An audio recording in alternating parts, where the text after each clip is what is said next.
പ്രേക്ഷകർക്കും ഇന്നത്തെ എപ്പിസോഡിലേക്ക് സ്വാഗതം.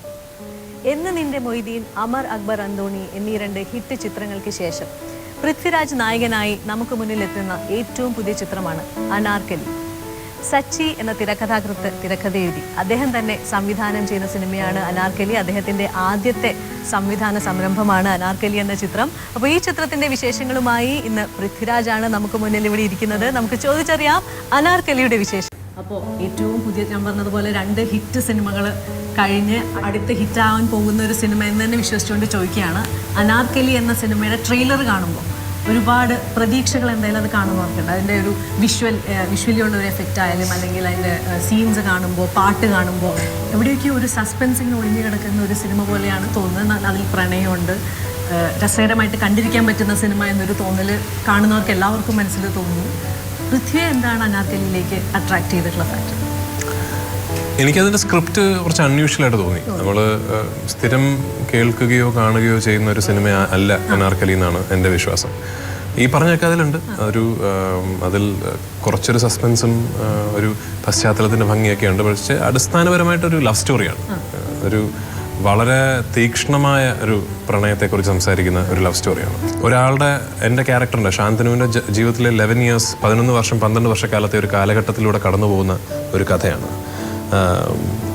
ഈവൻ ആ ലവ് സ്റ്റോറി പോലും നമ്മൾ അറ്റ്ലീസ്റ്റ് മലയാളത്തിൽ ഒരുപാട് കണ്ടിട്ടില്ലാത്ത ഒരു ലവ് സ്റ്റോറിയാണ്.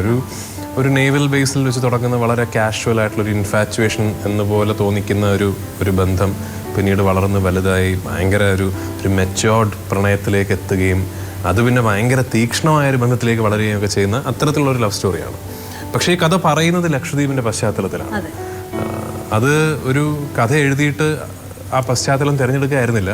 ഇത് കവരത്തി എന്ന് പറയുന്ന ഐലൻഡിൽ മാത്രമേ ഈ കഥയ്ക്ക് നടക്കാൻ പറ്റുള്ളൂ. അതെന്തുകൊണ്ടാണെന്ന് നിങ്ങൾക്ക് സിനിമ കാണുമ്പോൾ മനസ്സിലാവും. അത് ലക്ഷദ്വീപിൻ്റെയും കവരത്തിയുടെയും ചില ജിയോഗ്രഫിക്കൽ, ചില ലൊജിസ്റ്റിക്കൽ പ്രത്യേകതകളൊക്കെ ഈ കഥയിലെ പ്രധാന കാരണങ്ങളാണ്. അപ്പോൾ in a lot of ways ഞാൻ പറഞ്ഞ പോലെ അൺയൂഷ്വൽ ആണെന്ന് തോന്നുന്നു സിനിമ. അറ്റ്ലീസ്റ്റ് ഞാൻ ഇങ്ങനൊരു സിനിമ ഇതിനു മുമ്പ് കേട്ടിട്ടില്ല. പിന്നെ ലക്ഷദ്വീപിലാണ് ഷൂട്ട് ചെയ്തതെന്ന് പറഞ്ഞു. കാരണം നമുക്ക് മലയാളികൾ ഒരുപാട് ലക്ഷദ്വീപിനെ കുറിച്ച് സംസാരിക്കുമെങ്കിലും ലക്ഷദ്വീപ് കണ്ടിട്ടുള്ളത് മലയാളികളെക്കാൾ കൂടുതൽ മറ്റ് ഭാഷക്കാരും അല്ലെങ്കിൽ രാജ്യക്കാരായിരിക്കും ആ സ്ഥലം കൂടുതൽ കണ്ടിട്ടുണ്ടാവും. അപ്പോൾ നിങ്ങൾക്കൊരു സിനിമ ഇവിടെ ഷൂട്ട് ചെയ്യാന്ന് പറയുന്നത് ഇപ്പോൾ പറയുന്ന പോലെ പെട്ടെന്ന് ടിക്കറ്റ് എടുത്ത് പോയി ഷൂട്ട് ചെയ്യാൻ പറ്റുന്ന ഒരു സ്ഥലവുമല്ല.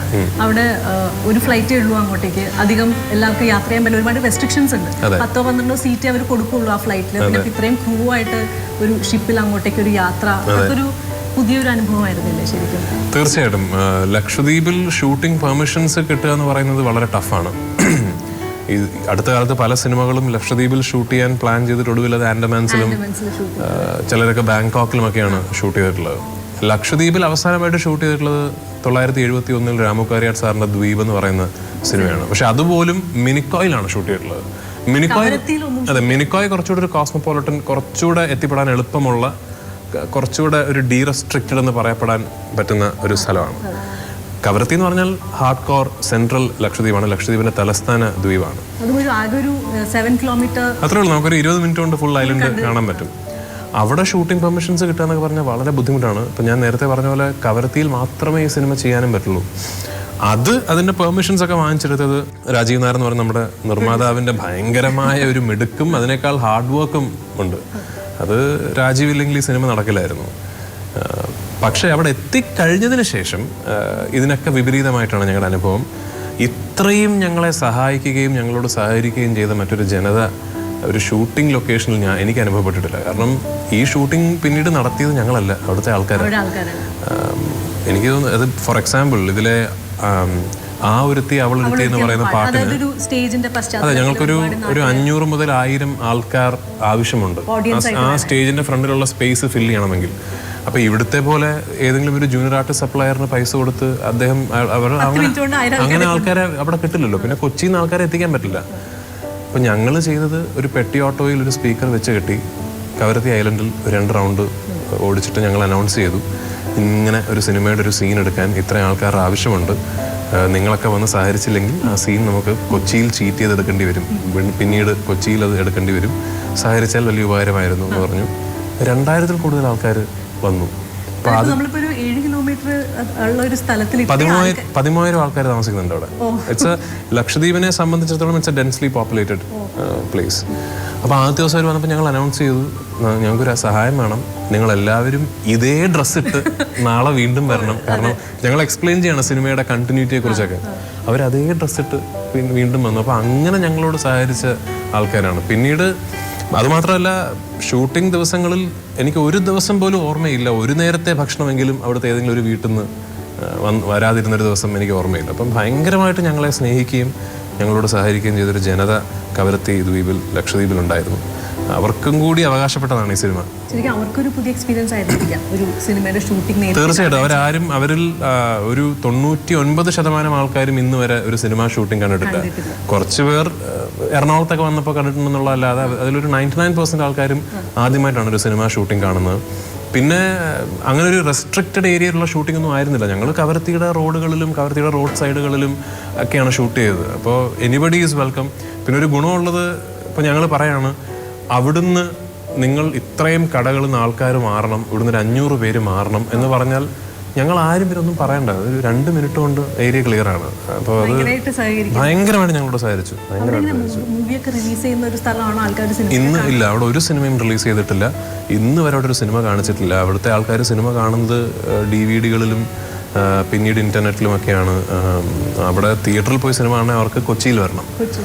എൻ്റെ ഒരു വലിയ ആഗ്രഹമുണ്ട്, അനാർക്കലി റിലീസായി കഴിഞ്ഞാൽ അവിടെ ഒരു കമ്മ്യൂണിറ്റി ഹാളുണ്ട്, അവിടെ ഒരു അനാർക്കലിയുടെ ഒരു സ്ക്രീനിങ് ഓർഗനൈസ് ചെയ്താൽ കൊള്ളാമെന്ന് സച്ചിക്കും രാജീവിനും എനിക്കുമൊക്കെ ഒരു വലിയ ആഗ്രഹമുണ്ട്. അത് ചെയ്യാൻ കഴിയട്ടെ എന്ന് പ്രാർത്ഥിക്കുന്നു. ഗിഫ്റ്റ് ഒന്നും അല്ലത്, അത് ദേ ഡിസേർവ് ഇറ്റ്. അവർ, കാരണം ഞാൻ പറഞ്ഞ പോലെ അവരും കൂടി ചേർന്ന് സൃഷ്ടിച്ചതാണ് ഈ സിനിമ. പിന്നെ ഈ സിനിമയുടെ സംവിധായകനെ കുറിച്ച് പറയുകയാണെങ്കിൽ, സച്ചിയുടെ സ്ക്രിപ്റ്റിൽ ഇതിനു മുമ്പ് പൃഥ്വി അഭിനയിച്ചിട്ടുണ്ട്. അദ്ദേഹത്തിൻ്റെ ഫസ്റ്റ് ഡെബ്യൂ മൂവിയാണ് അനാർക്കലി. ഈ സിനിമയുടെ കഥ എനിക്കൊന്ന് പൃഥ്വി കേൾക്കുന്നത് ഒരു 2 വർഷം മുമ്പായിരിക്കണം. അന്നേ ലക്ഷദ്വീപിൽ തന്നെ ആയിരിക്കണം ഇത് ഷൂട്ട് ചെയ്യണമെന്ന് ആ ഒരു അതുകൊണ്ടാണ്. അല്ല, ഞാൻ പറഞ്ഞു, ഇത് ഞങ്ങൾ സച്ചി കഥ എഴുതിയിട്ട് പിന്നീട് എന്നാൽ പിന്നെ ലക്ഷദ്വീപിൽ ഷൂട്ട് ചെയ്യാൻ തീരുമാനിച്ചതല്ല. ഇത് എഴുതുന്ന തന്നെ കവരത്തിയിൽ നടക്കുന്ന കഥയായിട്ടാണ്. പിന്നെ സച്ചി ഒരു സംവിധായകനായതിൽ ഒട്ടും അത്ഭുതമില്ല എനിക്ക്. കാരണം സച്ചി സേതുവിൻ്റെ ആദ്യത്തെ തിരക്കഥ ചോക്ലേറ്റ് ആണ്. അതിൽ ഞാനാണ് അഭിനയിച്ചത്. ചോക്ലേറ്റ് എന്ന് പറഞ്ഞ സിനിമ നടക്കുന്നതിന് ഒരു 1.5 വർഷക്കാലം മുമ്പ് സച്ചിയും സേതു എന്നെ കാണാൻ വന്നിട്ടുണ്ട്, റോബിൻ ഹുഡ് സംവിധാനം ചെയ്യാൻ. അപ്പോൾ അവരാദ്യമായിട്ട് മലയാള സിനിമയിലേക്ക് കടന്നു വരാൻ ശ്രമിക്കുന്ന സംവിധായകരായിട്ടാണ്. പിന്നീട് തിരക്കഥാകൃത്തുകളായി അവർ ഇൻഡിപെൻഡൻ്റ് ആയിട്ട് 2 പേരും ഒറ്റയ്ക്ക് എഴുതാൻ തുടങ്ങി. ഒടുവിൽ സച്ചി സംവിധായകനായി. പക്ഷെ എന്നെ അത്ഭുതപ്പെടുത്തിയത് സച്ചി ആദ്യമായിട്ട് സംവിധാനം ചെയ്യാൻ തിരഞ്ഞെടുത്ത സിനിമയാണ്. കാരണം ഇതൊരു പുതുമുഖ സംവിധായകനെ സംബന്ധിച്ചിടത്തോളം ഭയങ്കര ചലഞ്ചാണ്. ഇതിൻ്റെ അനാർക്കലിയുടെ ഷൂട്ടിങ്ങും അതിൻ്റെ കഥ, അതിൻ്റെ കൺസെപ്ഷനും അതോടൊപ്പം തന്നെ അത് ഓർഗനൈസ് ചെയ്തെടുക്കുക എന്ന് പറഞ്ഞാൽ വളരെ ചാലഞ്ചിങ് ആണ്. ഈ പറഞ്ഞാൽ ഇങ്ങനെ ഒരു വലിയ യൂണിറ്റിനെ ഇങ്ങനെ ഒരു മുൻപരിചയവും ഇല്ലാത്തൊരു സ്ഥലത്ത് കൊണ്ടുപോയി അവിടെ എന്തൊക്കെയാണ് ചാലഞ്ചസ് ഫേസ് ചെയ്യേണ്ടി വരിക എന്ന് പോലും നമുക്കറിയാത്ത. അപ്പോൾ അതിൽ സച്ചി കാണിച്ചൊരു കോൺഫിഡൻസും സച്ചിക്ക് ഈ സിനിമ ഞാൻ എങ്ങനെ പറയണം, എങ്ങനെ എടുക്കണം എന്നുള്ളതിലുള്ളൊരു ക്ലാരിറ്റിയും ഒക്കെ തീർച്ചയായിട്ടും എന്നെ വളരെ പ്ലസന്റ്ലി സർപ്രൈസ് ചെയ്ത കാര്യമാണ്. സച്ചി വളരെ നന്നായിട്ട് എടുത്തിട്ടുണ്ട് ഈ സിനിമ. മാത്രമല്ല, ചാലഞ്ചിങ് എന്ന് പറയുമ്പോൾ ഇവര് സംസാരിക്കുന്ന ഭാഷയും വ്യത്യസ്തമാണ്. ജസ്രി എന്ന് പറയുന്ന ഭാഷ മലയാളം മനസ്സിലാവും, അവർക്ക് മലയാളം മനസ്സിലാവും, നമുക്ക് ജസ്രി മനസ്സിലാവില്ല. അതെ, അതും ഒരു ബുദ്ധിമുട്ടായിട്ട് എപ്പോഴെങ്കിലും തോന്നിയിട്ടുണ്ടോ? അവരായിട്ട് അധികം കമ്മ്യൂണിക്കേറ്റ് ചെയ്യേണ്ടി വന്നിട്ടില്ല എങ്കിൽ കൂടിയും. ഇല്ല, ബുദ്ധിമുട്ടൊന്നും ഉണ്ടായിട്ടില്ല. കാരണം അവിടെയുള്ള എല്ലാവർക്കും മലയാളം അറിയാം. ജസ്രി ഭാഷയിലെ ഏറ്റവും വലിയ ഘടകം മലയാളം തന്നെയാണ്. അപ്പോൾ അവിടെയുള്ള എല്ലാവർക്കും മലയാളം അറിയാം. ചിലപ്പോൾ അവർ തിരിച്ച് നമ്മളോട് സംസാരിക്കുമ്പോൾ അവർ മറന്നുപോകും, നമുക്ക് ജസ്രി അറിയില്ല എന്നുള്ളത്. അതങ്ങനെ ബുദ്ധിമുട്ടൊന്നും ഉണ്ടായിട്ടില്ല. ഇല്ല, സുരേഷ് കൃഷ്ണയ്ക്ക് പഠിക്കേണ്ടി വന്നിട്ടുണ്ട്. കാരണം സുരേഷ് കൃഷ്ണ ഇതിൽ ആറ്റക്കോയ എന്ന് പറയുന്ന ഒരു ദ്വീപ് നിവാസിയായിട്ടാണ് അഭിനയിച്ചിരിക്കുന്നത്. സുരേഷ് കൃഷ്ണയുടെ ഒരുപാട് ഡയലോഗ്സ് ജസ്രിയിലാണ്. അതിൽ സുരേഷിന് കഷ്ടപ്പെടേണ്ടി വന്നിട്ടുണ്ട്. ഇതിൽ പിന്നെ ഈ സിനിമയുടെ ഒരു ഘട്ടത്തിൽ ഒരു ജസ്രി കല്യാണപ്പാട്ട് നമ്മൾ സിനിമയിലുണ്ട്. അപ്പം അങ്ങനെ ലക്ഷദ്വീപിന്റെ കൾച്ചർ ഒരു തരത്തിൽ ഷോക്കേസ് ചെയ്യുന്ന ഒരു സിനിമ കൂടിയാണ്. ഈ ഒരു ഇപ്പോൾ പറഞ്ഞ ചാലഞ്ചിങ് ഫാക്ടേഴ്സും അല്ലെങ്കിൽ ഇൻട്രസ്റ്റിംഗ് ഫാക്ടേഴ്സ് ഒക്കെ മാറ്റി വെച്ചാൽ ഇതിലൊക്കെ വളരെ ഇൻട്രസ്റ്റിംഗ് ആയിട്ട് കാണുന്നവർക്ക് തോന്നുന്നത് പൃഥ്വിയുടെ ക്യാരക്ടർ ചെയ്യുന്ന ഡീപ് സീ ഡൈവിംഗ് ഇൻസ്ട്രക്ടറായിട്ട് അത് നേരത്തെ ചെയ്തിട്ടുള്ളത് ഈ സിനിമയ്ക്ക് വേണ്ടി തീർച്ചയായിട്ടും ഒരുപാട് ട്രെയിനിങ് ചെയ്യാൻ പറ്റാത്ത കാര്യമാണ്. ഞാൻ ഡൈവിംഗ് പോയിട്ടുണ്ട് ഇതിനു മുമ്പ്, മാൾഡീവ്സിൽ ഞാൻ പോയിട്ടുണ്ട്. പക്ഷെ അതൊക്കെ ആർക്കും പോകാവുന്നതാണ്. നമ്മൾ ഈ റിക്രിയേഷണൽ ഡൈവിംഗ് എന്ന് പറയുന്ന പോലെ നമ്മളപ്പോൾ കൊണ്ടുപോകും ഒരു 20 മിനിറ്റ് അല്ലെങ്കിൽ ഒരു അരമണിക്കൂർ ചെറിയൊരു ഓറിയന്റേഷൻ തരും. പിന്നെ നമ്മൾ ലഗൂണിലേക്ക് ഇറങ്ങും ഒരു 5 മീറ്റർ അല്ലെങ്കിൽ മാക്സിമം മേ ബി ഒരു 10 മീറ്റേഴ്സ് ഒക്കെ നമ്മളെ കൊണ്ടുപോകും. അപ്പം നമ്മളൊരു ഈ 10 മീറ്റേഴ്സ് ഒക്കെ പറഞ്ഞ ഡെപ്തിൽ നമുക്കൊരു ഡീപ് സീ ഫീൽ ചെയ്യില്ല. അപ്പോൾ ഇതിൽ ഈ ഡീപ് സീ സീക്വൻസസ് എന്ന് പറയുന്ന ഒരു 1.5-2 മിനിറ്റിൻ്റെ കാര്യമേ ഉള്ളൂവെങ്കിലും അത് ബിലീവബിൾ ആക്കണം എന്നുള്ളതൊരു ആഗ്രഹം ഉണ്ടായിരുന്നു സച്ചിക്കും എനിക്കും. പക്ഷെ അതത്ര എളുപ്പമല്ല. കാരണം 12 നമ്മൾ പറ്റിക്കുകയല്ല, ചെയ്യാൻ പാടില്ലല്ലോ. അപ്പോൾ അത് 12 മീറ്ററാണ് റിക്രിയേഷണൽ സ്ക്യൂബ ഡൈവിംഗിന്റെ ലിമിറ്റ്. അതിനപ്പുറത്തേക്ക് പോകണമെങ്കിൽ നമ്മൾ ഒരു വലിയ സിലബസ് പഠിക്കണം, ഒരു റിട്ടൺ എക്സാം എഴുതി പാസ്സാവണം, ഒരു വൈവ പാസ്സാവണം, 8 ഓറിയന്റേഷൻ ഡൈവ്സ് കഴിയണം. എന്നാലേ നമുക്ക് ഡീപ് സീ സർട്ടിഫിക്കേഷൻ കിട്ടുള്ളൂ. ഈ സർട്ടിഫിക്കേഷൻ കിട്ടിയാൽ മാത്രമേ റീഫിനപ്പുറത്ത് ഓപ്പൺ സീയിലേക്ക് നമ്മളെ കൊണ്ടുപോകുള്ളൂ. ഈ സർട്ടിഫിക്കേഷൻ ഞാനും എന്നോടൊപ്പം ക്യാമറമാൻ സുജിത് വാസുദേവും എടുത്ത് നമ്മൾ 32 മീറ്റേഴ്സ് ഡെപ്തിലാണ് അനാർക്കലിയുടെ അണ്ടർ വാട്ടർ സീക്വൻസസ് ഷൂട്ട് ചെയ്തിരിക്കുന്നത്.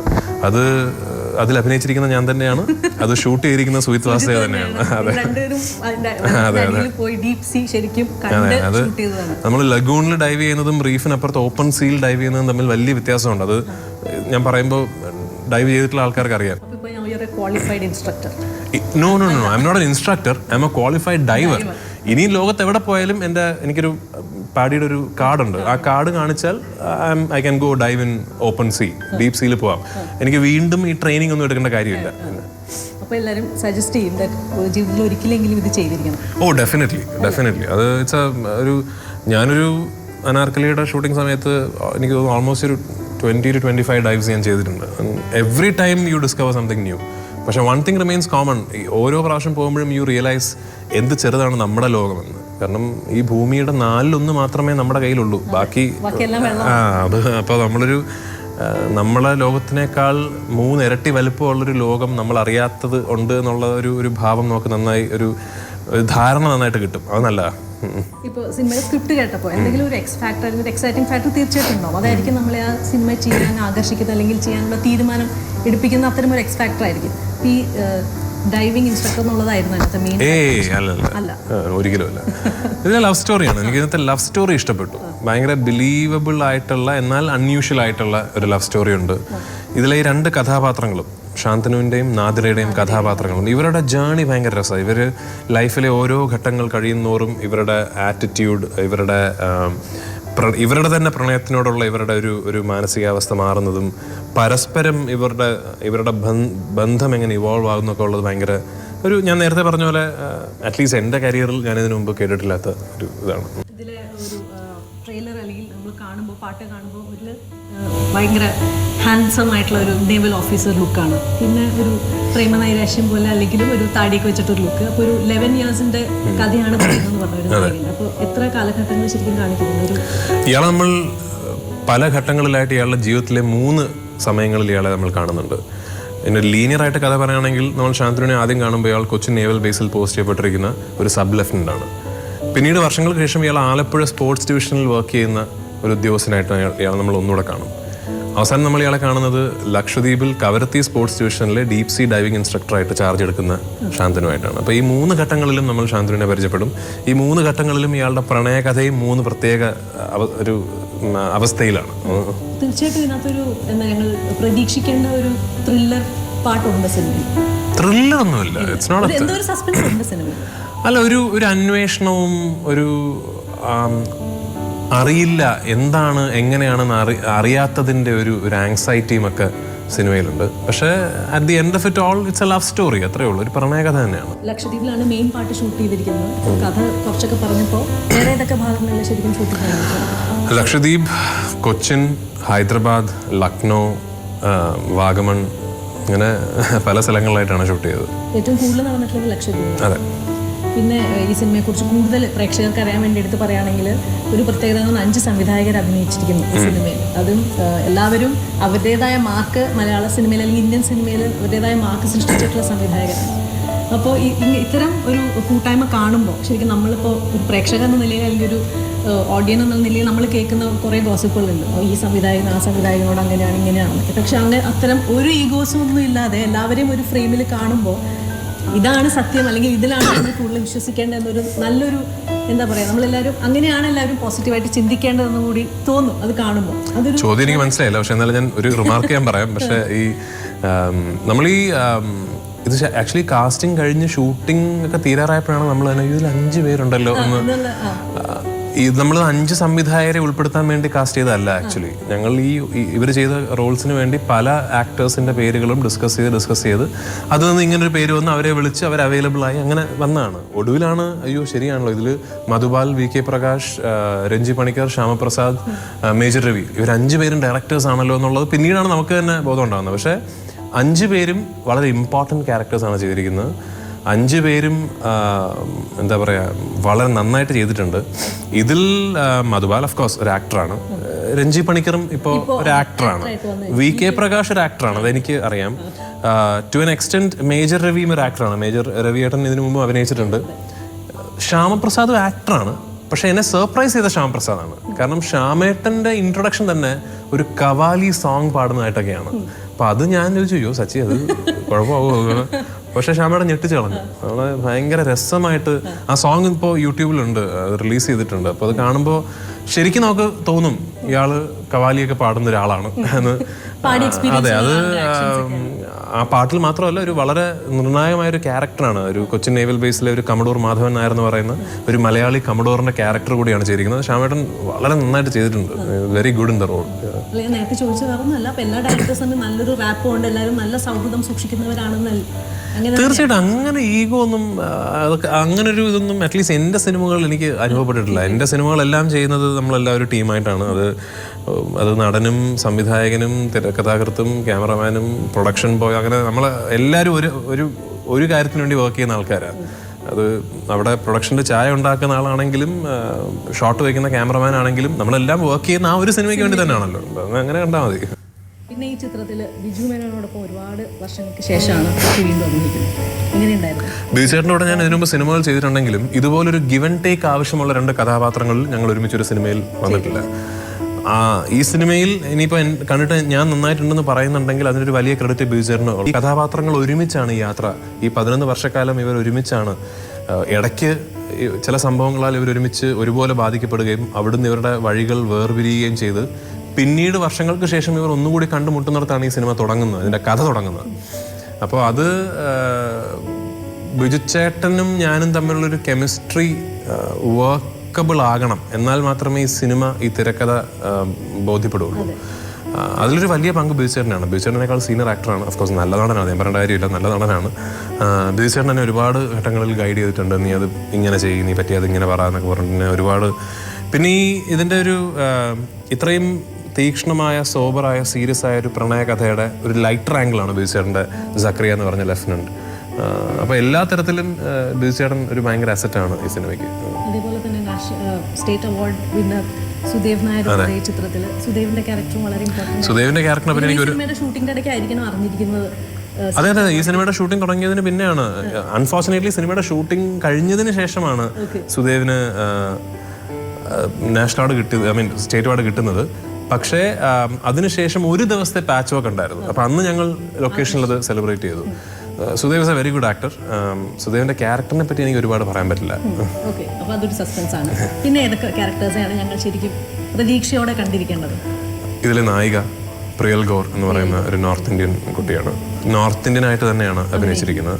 പിന്നെ കബീർ ബേദി സർ. അതെ, പ്രിയലിന്റെ അച്ഛൻ ഈ നാദിറ ഇമാം എന്ന് പറയുന്ന പെൺകുട്ടിയുടെ അച്ഛനായിട്ട് അഭിനയിച്ചിരിക്കുന്ന ജാഫർ ഇമാം എന്ന് പറഞ്ഞ ക്യാരക്ടർ ചെയ്തിരിക്കുന്ന കബീർ ബേദി സർ. സുരേഷ് കൃഷ്ണനെ പറ്റി പറഞ്ഞു. അരുൺ ഇതിലൊരു വലിയ വേഷം ചെയ്തിട്ടുണ്ട്. മിയ കവരത്തിയിലെ DMO ഡിസ്ട്രിക്ട് മെഡിക്കൽ ഓഫീസറായിട്ട് മിയാണ് അഭിനയിച്ചിരിക്കുന്നത്. അതൊരു വളരെ പ്രധാനപ്പെട്ട ക്യാരക്ടറാണ്. പിന്നെ അതുപോലെ ഒരുപാട് ക്യാരക്ടേഴ്സ് ഉണ്ട് സിനിമയിൽ. അതൊരു വലിയ സ്കെയിലുള്ളൊരു കഥ പറയുന്ന സിനിമയാണ്. അനാർക്കലി എന്ന ചിത്രത്തിന്റെ വിശേഷങ്ങളാണ് പൃഥ്വിയുമായി നമ്മളിവിടെ പങ്കുവെച്ചുകൊണ്ടിരിക്കുന്നത്. തീർന്നിട്ടില്ല, നമുക്ക് കാണാം അടുത്ത എപ്പിസോഡിൽ. ബാക്കി വിശേഷങ്ങളുമായി കാത്തിരിക്കുക.